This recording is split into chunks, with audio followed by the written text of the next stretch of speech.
riding all over him and doing something, or nothing at all. All right. We could go ding dong, they tried to get me to go ding dong ditch the preacher's house, but I wouldn't know. He's got a camera. That kind of makes it a fuss, doesn't Yeah, it? it does. You know everybody's listening to y'all. So, Just saying. I'm here. Anyway, not that anybody's on right now, but maybe there'll be some people watching recording. But who was that? So anyway. Oh, no, there's Andrea again, never mind.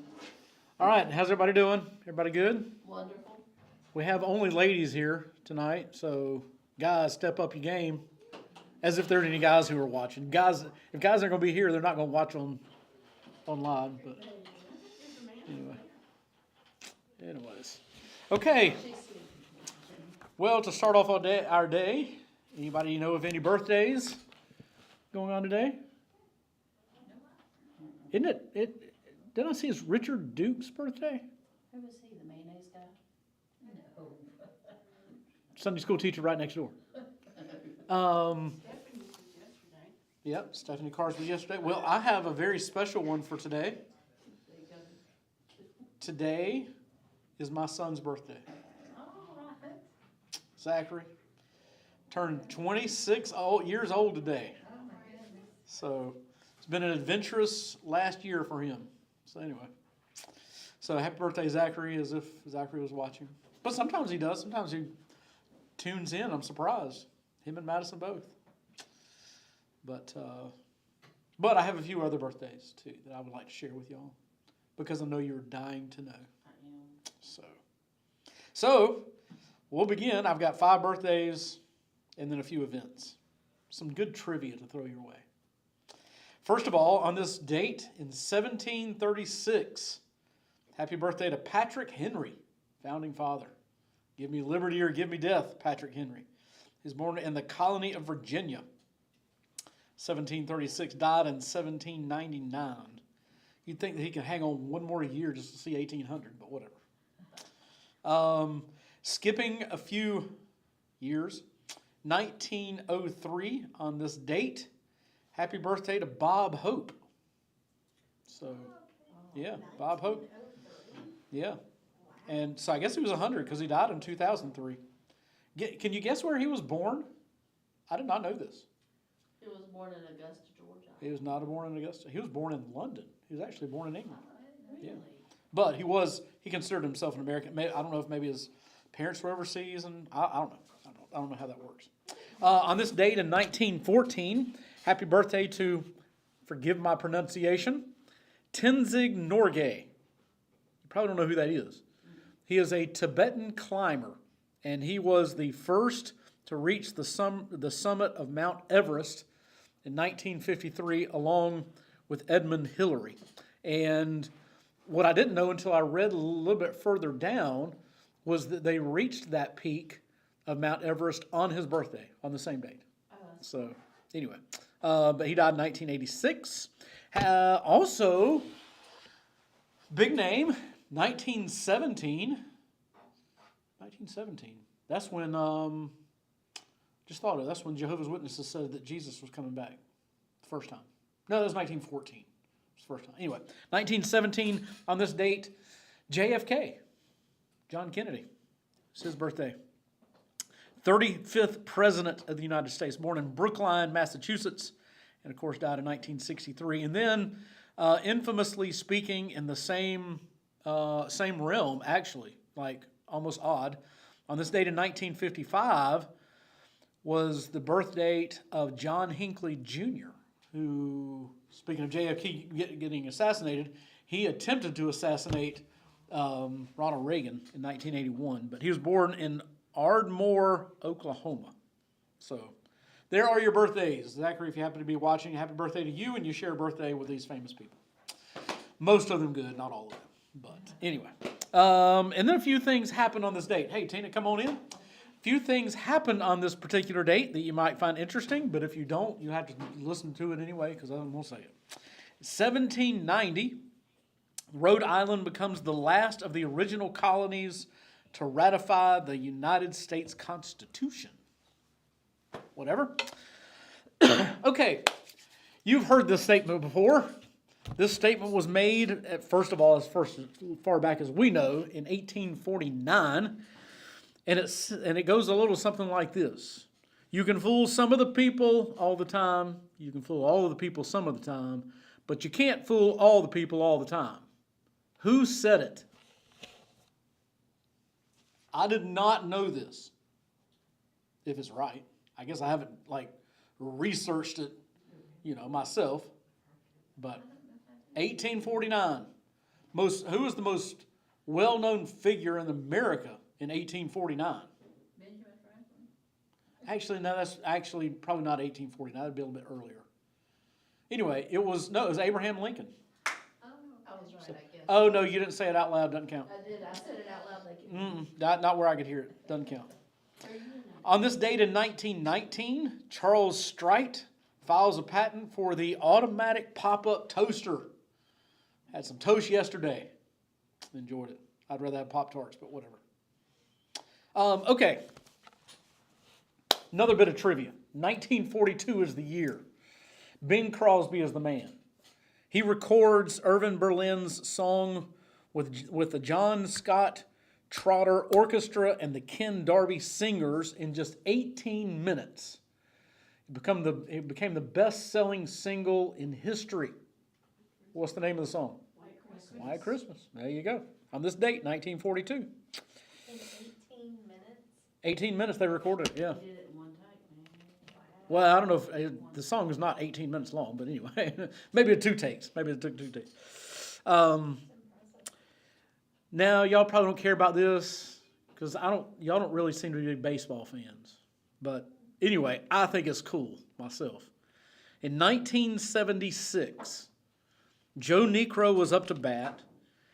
He spent 22 years playing professional baseball, and it was on this date in 1976 that he hit the only home run of his baseball career. The trivia is, who did he hit it off of?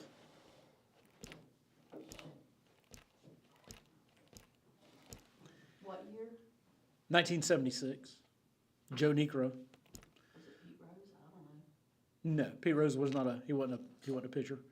No, if there's any longtime baseball fans in here, they would know. But he hit it off of his brother, Phil Niekro, who went on to pitch for the Atlanta Braves, the famous knuckleballer. So, yeah, he had the only home run in his career off of his brother. Can you imagine, for the rest of their days, I don't know if they're still alive or not, but can you imagine what was going on at Thanksgiving dinner?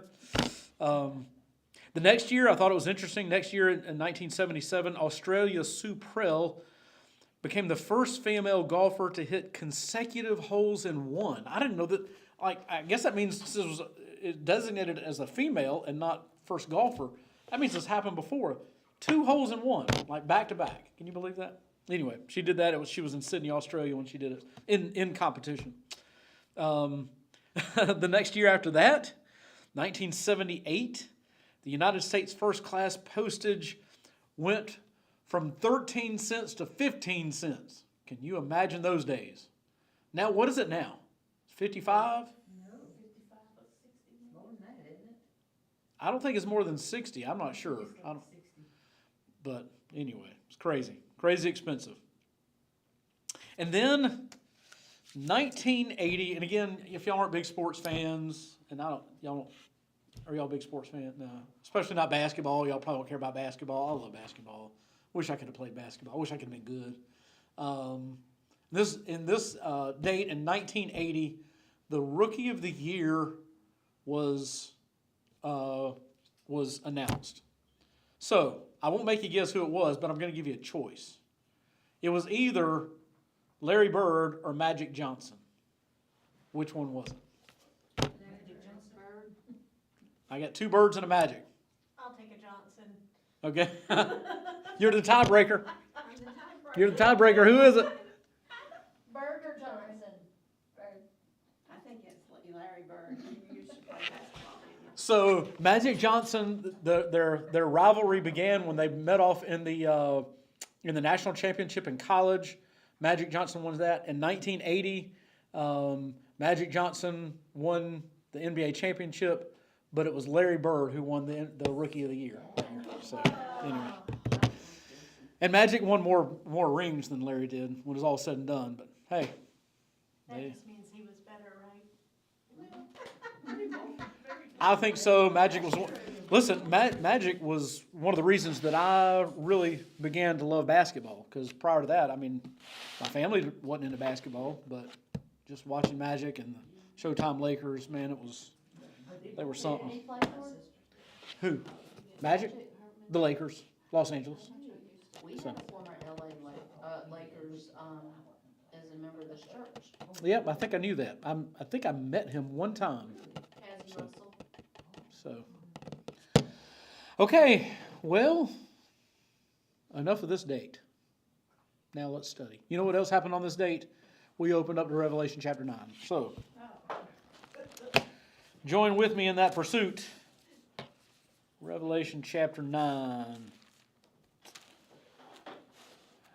What I'm wondering is, I don't have the makeup that I thought I was going to have in this room, and so I'm not 100% sure how to handle this.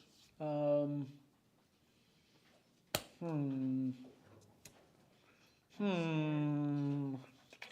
out there, do I need to go get him? No.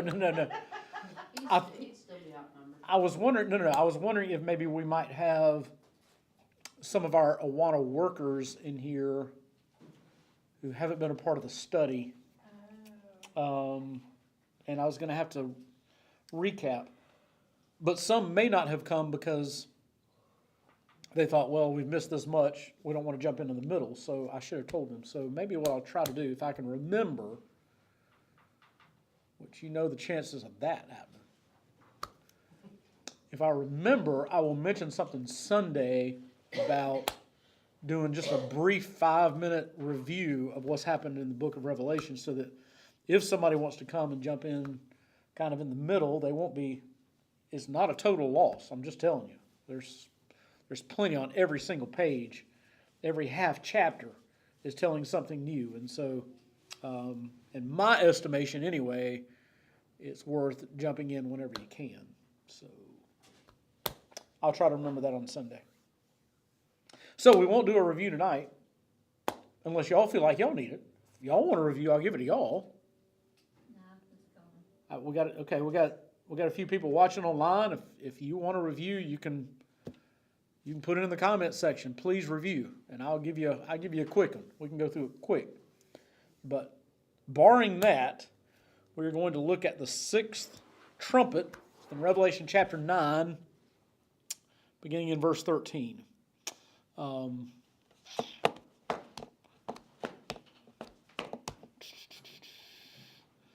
Pat put a comment in, but it doesn't give me the time, so I wonder if that's recent. That wouldn't have been during the practice round, right? That would have been recent. I don't see one from Yeah, I didn't think so. Okay. So, Pat's here. She's in it to win it. Okay, Revelation chapter 9. We are now getting to the 6th trumpet, which we still have a long way to go, especially when you consider just how fast we have gotten to this point. Because the actual judgments and the unfolding of those judgments and the telling of those judgments, remember, that didn't start until chapter 6.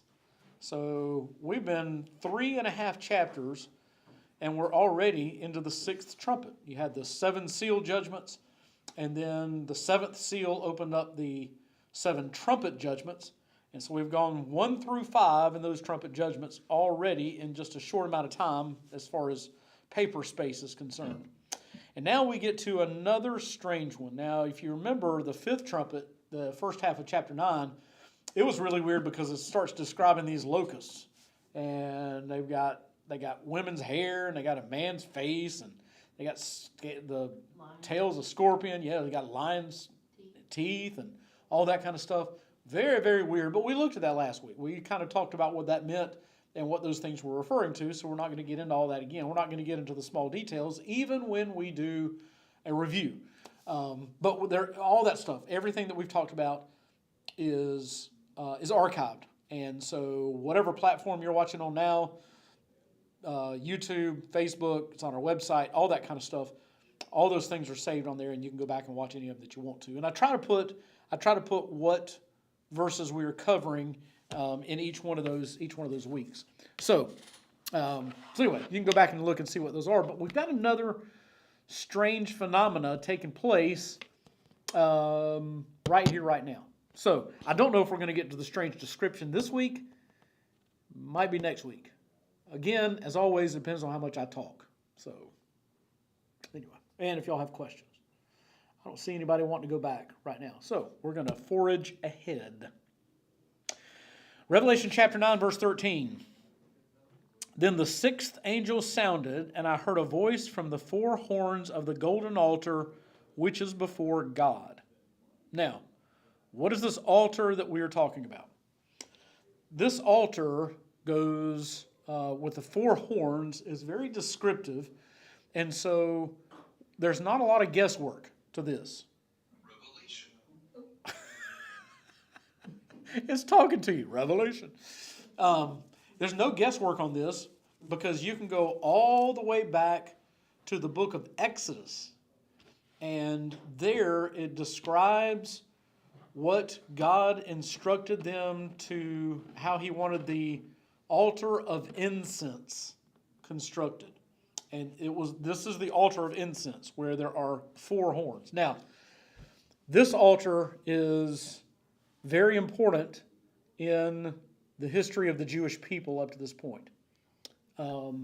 So it's worth us at least mentioning. I've got a ton of Bible verses that we could look at. We're not going to do all that in order to get bogged down. But if you have questions about it, I'll be glad to give it to you so that you can look it up at another time. But the horns, this altar of incense and the horns, these horns represented the consequences of sin in Exodus chapter 30 because blood was splattered upon them. Not only did it represent the consequences of sin, it also represented atonement, the paying of the price for those sins. And it also represented mercy, that there is sin, there are consequences to those sins, but God will atone for that and will show mercy. All that is wrapped up in this idea of the horns, and those themes are more pronounced in Exodus and Leviticus. That's where we're getting it from. In other words, we're not just kind of pulling this out of a hat, trying to make it say what we want it to say. All those ideas are present in Exodus and Leviticus. Now, the altar itself, y'all, let me just tell y'all, I'm just going to go ahead and confess. I meant to say this during the practice round, and so that nobody would remember this, but now it's going to be archived forever and ever. But I am truly getting old, because I've got some notes in my margins of my Bible, and they've been there a while, and so they're starting to fade, and they're small, and I couldn't read them. So you know what I did? I got my phone, and I took a picture so that I can enlarge it. That is pathetic. That's terrible. So anyway, that's what I did, and I've got it right here. But the thing about the altar is the altar was the place where sins were. Actually, go back to chapter 6. Chapter 6, and in the fifth seal, in verse 9, Revelation chapter 6 and verse 9, the Lamb broke the fifth seal. I saw underneath the altar the souls of those who had been slain because of the word of God. They cried out with a loud voice, how long before you avenge our blood? That was the call, okay? And so it was under the same altar where those saints were calling out for vengeance. Let's see if I can remember, if I can also see what else, what other notes I have. It's also where there was impending judgment. According to, I believe, Exodus chapter 5, there's impending judgment that came from this particular altar. It was where sin was dealt with. So all of these themes are being played out right here in front of us. It's where sin, one way or another, and I guess this is the overarching theme, sin is dealt with. It is either forgiven, or else judgment is passed out, or God in His mercy. But one way or another, they're taking these sins and they're going to do something about it. There's an interesting story in 2 Samuel chapter 2. Chapter 1 or 2. I think it's chapter 2. And David was dying. I guess it starts off in chapter 1. David is dying, and so the question is who's going to be king after him? Now, fun Bible trivia, who was the king after David? Solomon was king. Solomon, his son. The interesting thing is that David had an older son at the time of his passing. And so normally you would think, the normal progression of things is when a king dies, the oldest son is the one who takes his place. So that older son that was left, I think it was his fourth son. His older three sons had died already, Absalom being one of them, if you remember that story. Adonijah was his name. Adonijah was the next in line. So he just assumed he didn't ask anything. He didn't really, check it. He just made himself the king. And the Bible even says David knew what was going on, but didn't ask him any questions. But David he's getting kind of old anyway. Well, in the normal course of events, I believe it was Bathsheba who came to David, Bathsheba being Solomon's mom, and says, "Hey, hold on a second. I thought you said that Solomon was going to be the next king." David was like, "Yeah. Well, you got this thing happening over here. You need to make him king." So he made him king. And Adonijah did something very, very interesting that tells you a little bit about this particular altar and the horns on it. He ran as soon as he found out he was having this banquet, this feast with all of his supporters and those kind of things, celebrating the fact that he was going to be king, that he himself had declared. And when somebody comes in and gives a message, "Hey guys, just want you to know, Solomon is king." Now back then, you remember, family ties weren't exactly what they are today, and it was not uncommon for a king, both in the Bible and in extra-biblical life, that whoever did become king would kill anybody who was a threat to the throne, including brothers, sisters, moms, children, anybody who'd get in their way. So Adonijah's like, his eyes get wide. He's like, "Oh goodness, what have I done?" And so what he did is he ran to the altar of incense and grabbed hold of one of these horns. And he did that because you get asylum there, at least until what the person in charge wants to do with the sin that has been committed. Now, in Solomon's case, they came to him and they said, "Hey, Adonijah's running from you," and they probably told him what happened. And are you ticked? Do you want to kill him or what? And he's like, "Well, if the guy's a good guy," and I don't know how he didn't know his brother, but that's, family dealings, kind of weird. He's like, if the guy's a good guy, he can live. If he's not, he's going to die. And so he let him live, at least in the short term. He let him live. But he was holding on to the horns at the altar of incense until his fate was decided, until that sin was dealt with one way or the other. Solomon showed mercy, and here mercy is extended, it is offered, but I'll go ahead and kind of give you a preview of what is to come. It will be rejected. God's offer of mercy, despite what we're going to see, rejected. Okay? So that's what this altar is. It's the altar of incense, these four horns. Let's deal with sin one way or the other. Now, Sixth angel sounded. I heard a voice from the four horns, from the four horns of the golden altar, which is before God. One saying to the sixth angel who had the trumpet, release the four angels who are bound at the great river Euphrates. So, you have four angels that are being bound right now. And there is great debate on what these angels are, who they are. And so I point that out to you because just want you to know if you read somebody who disagrees with what I say, or you have notes, or you have a study Bible that says something different than what I do, that's normal. It's okay. But let me just tell you this. Nowhere in the Bible do we have any hint even, much less explicit speak, that God's holy angels are bound. Nowhere. So, these angels, in my estimation, are demons. These are demons. And all other angels, they don't have to be bound.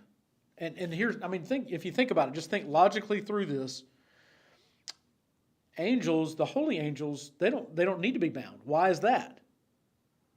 Because they are not going to do that which God does not want done. There's no reason to do that. All God has to do is say, stop, no, stay still, wait, and they're dead in their tracks. They'll stop. So there's no reason to bind them. But here you've got them, they're bound, and so these are demons. And there are four of them. They are bound at the great river Euphrates. Now, from the vantage point of the Holy Land, the river Euphrates would be in what direction? There would be some of it north, but it's east. Okay? It is east. So if you're looking at a map, it's to the right. Okay? There is some of it, it starts up north, but when it gets to the river Euphrates and they kind of gather together, it's over here to the east. So you have this movement of an army coming in from the east. That is this particular judgment. The four angels who had been prepared for the hour and day and month and year were released so that, and here is the horror of it, they would kill a third of mankind. So, a few things to unpack here. First of all, it is on a particular year, month, day, and hour. So that it is explicitly told us that all of this is at God's bidding. God does not lose 1 ounce of control. Everything is under his okay, under his watch. And the second thing it tells us is that he has a countdown. He knows when this is going to happen, because this has been set in stone and it's not going to change. It doesn't mean that there is no free will among men. It doesn't mean that we won't have decisions that we have to make and that we're not responsible for certain things in life. But overarching all that is God's sovereignty. And so he knows what's going to happen. He doesn't let it happen until it's supposed to happen. And then they are released. And what is going to happen? He's going to kill a third of mankind. Now, there's been something, there's one thing, and this points to an alternate view of one that I have given you, okay? And I really hadn't planned to use the board for this, but might as well, because I don't want to be confusing. And if you can't see this at home, I apologize. I will make it as plain as I can, clear as I can. So, here's the order of the judgments that we have been given. There are the sealed judgments, and we have already talked about those. We've already covered all 7. Remember, the 7th gives way to the trumpet judgments,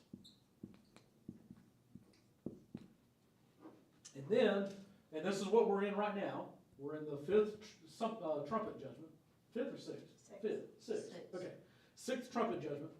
And when we get to the 7th, it's going to unload the bowl judgments. Now, 7 of each. And what we have been saying, what we said from the very get-go, like in the very first introduction that I gave to this, well, the way that we are reading this is consecutive. No, successively. You've got the 7 seals, and then you got the 7 trumpets, and then you got the 7 bowls, and they're unfolding chronologically, just the way that we have it, so that we are reading the book of Revelation pretty close to how you read the rest of it. Although there are some differences there because of the genre that it is, it's still an unfolding story. That's how we are covering this. But there are some people who don't read it that way. They read it differently, and they would say that the bowl judgments is kind of a retelling of the trumpet judgments. That is kind of a retelling of the seal judgments, so that they are concurrent. That's not really a good word either, because they're really the same. Like I said, it's a retelling of the same judgments that will be taking place during the tribulation. Does that make sense? See what I mean? So they're the same. They just title them different. They give a little bit different details to go along with it to kind of give some more insight as John's vision went along and those kind of things. And what we just read is one of the reasons for that. Because if you remember, when we were talking here in the seal judgments, we've already had a third of mankind dying. Remember that? And you get the first 4 judgments with all the war and the famine and the pestilence and all that kind of stuff. And we talked about those things. And all the death that takes place as a result of those kind of things. So that here, those people who would subscribe to what I was just telling you, they're saying, see, you don't have an extra third of the mankind that is dying. It's kind of retelling how all the people in the seal judgments, kind of retelling how they died. So it does make a little sense when somebody says something like that, but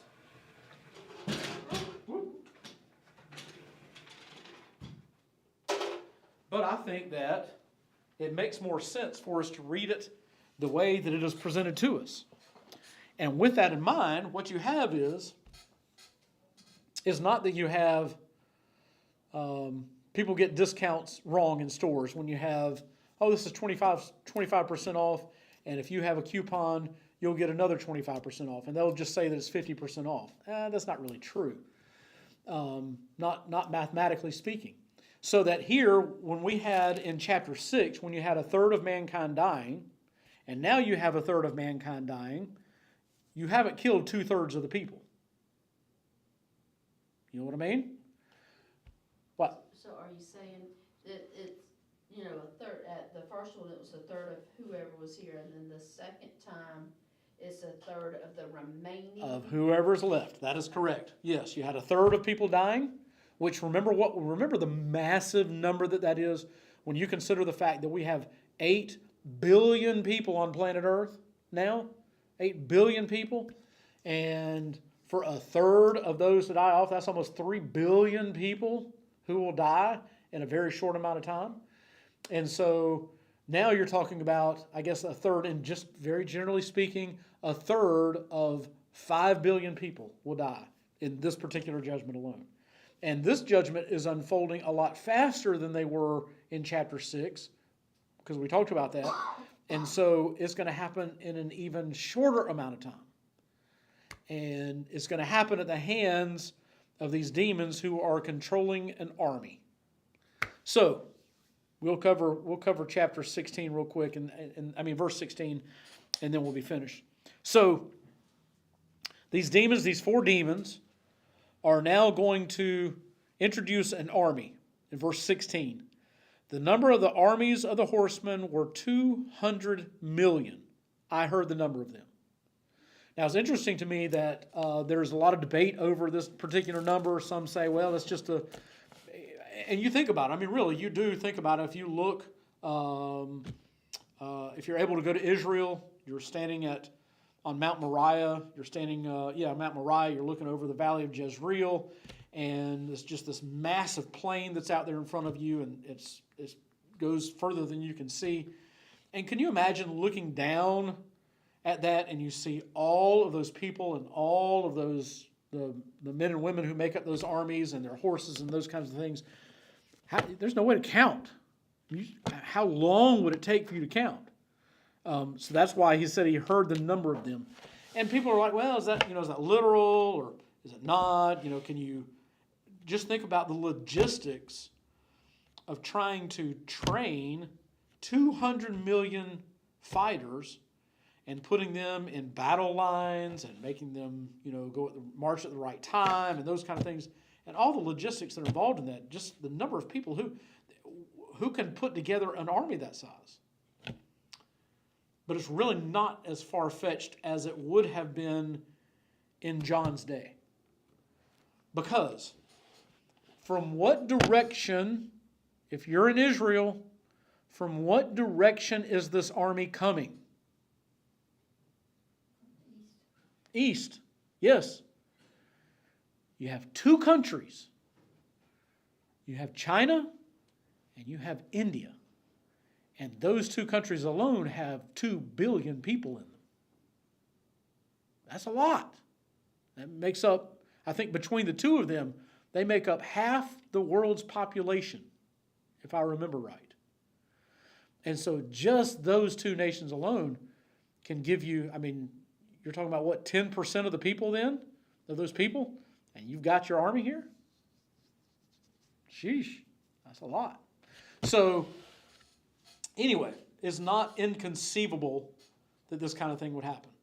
And so they are bringing an army of people down upon Israel, and the battle lines are being drawn, and we are preparing ourselves. Preparing is the only word I can think of. We're setting the stage for the Battle of Armageddon already. The Battle of Armageddon is another 10 chapters from now, chapter 19. So we already see the seeds of that coming together to get ready to have a royal battle. But anyway, quite massive what we see, and we see that they're going to be ready to kill a third of the people. And so next week we're going to we'll jump into the description of these things, and we'll take a look at that. It's going to be kind of odd. We're going to be throwing out some guesses, but really it is conjecture as to what he is seeing here. But there have been some interesting possibilities, if you will. Okay? So speaking of that, let me kind of give you the schedule of what's going to be going down. Let me pull this up on my... So we have, this is the 29th, and the way that this is going to go is we are going to have 2 more Bible studies, 2 more adult Bible studies here on Wednesday night, on the 5th and on the 12th, and then we will take the next 6 weeks off. Obviously, look around. And choir is going to be, I can't remember exactly the choir schedule, but it's going to be somewhat similar to that. And then, so we'll take that off through the 12th. In fact, I wonder if maybe the 12th should be just question and answer night, like recap and question and answer night. No, that's not going to be a good idea, because when we get back, that's going to be the time to recap. So never mind. We'll take questions if you have them, but we're not going to recap until we get back. We'll start back on August the 7th. However, August the 7th is going to be, we're going to give that night over to the West Virginia mission team so that they can, you remember that? I'm not telling you something you don't remember, right? To the West Virginia mission team to tell us how their mission trip went and give us, the highlights of what went on in that, so that we can rejoice with them over the work that they did. And then we'll jump back in on this study on the 14th. And that'll be the time to do a recap. So, does that make sense? Y'all good with that? Anybody mad at me? Ann, you mad at me? Not bad. Okay. No. All right. Patsy's always mad at me, so I don't know what I do to her. She's She liked me at one time, but anyway. You won't let her out of a job. Oh, she's definitely not getting out of her job. She does too good at it. So, okay, what prayer request do you have? John Lee. All right, John Leake has gone to the hospital. In case you were not aware, he's at Memorial. Hopefully just for one night, but they've got some tests that they need to run. Who else? Got some friends, that are experiencing some personal difficulties. Okay. All right. Got some friends experiencing some difficulties. All right. So remember Andrea's friends. If you got any prayer requests at home, don't forget you can put those in the comment section. Gail too, remember? All right. We got to pray for Gail. She prayed, she went through her first radiation, She got through her first radiation and has only got how many more? 4 more. Just 4 more. So Oh, that's all. that's good. It's good news. Amazing. Which they said that they said from the get go they had gotten it all. I think this is just precautionary anyway. So Oh, okay. if I remember right. So And then Marion Cook did y'all see that during the practice round? yes, Marion Cook. I was so glad to see her back up here with us. So yeah, things be getting good doctor's reports. So that's good. Any report on this shoot? What now? Any report on this shoot? So Carol, no, I talked with Jimmy last night, and there's just no difference. She's just there, and so So is she in a coma? my wife asked the same thing. I haven't heard that from the people who are there. I have not heard the word coma. I've simply heard the word unresponsive. That's it. So yeah. Anything else? Anybody else? Okay, well, let's pray, and then for those of you who are going to choir, y'all might even get there a minute early. So, God, thank you for this day. Thank you for the opportunity you give us to join together and to just to gather and encourage one another, and to, like we're doing now, to pray for one another, just to have fellowship and enjoy the company of like-minded believers. What a great thing you did when you made the church. Help us to prize it and to value it the way that we should. And as we read through and as we study your word, may it become a part of who we are and sink down into our very souls, into our minds, and may it transform who we are and what we think and how we live. Even as we study events that are yet to come, there are certainly lessons that we can learn from for the here and now. Your sovereignty over history, your sovereignty over demonic forces, your holiness and the demand for justice and judgment where sin is concerned. At the same time, we thank you for the truth of forgiveness and for mercy that is so undeserved. So just bless our time whenever we get together to study your word, and we look forward to doing that again on Sunday as we get together for Sunday school and for worship. May all those things take place in those hours as well. Until that time, you know the struggles that we face and those who are facing them, for John and for Carol and for Gail, just so many who are for Andrea's friends. We've just got so many needs that are out there, and they're so varied. Some are physical, and others are personal or mental or relational, financial. Just so many different kind of scenarios, and yet you tell us to bring every single one of them to you, and so that's what we do, and we thank you for listening and for caring, and for anything that you choose to do that would help folks get through the crises that they find themselves in. Thank you again for our time together tonight, and bless us now as we go our separate ways, and help us always be your mouthpiece. In Jesus' name, amen. All right.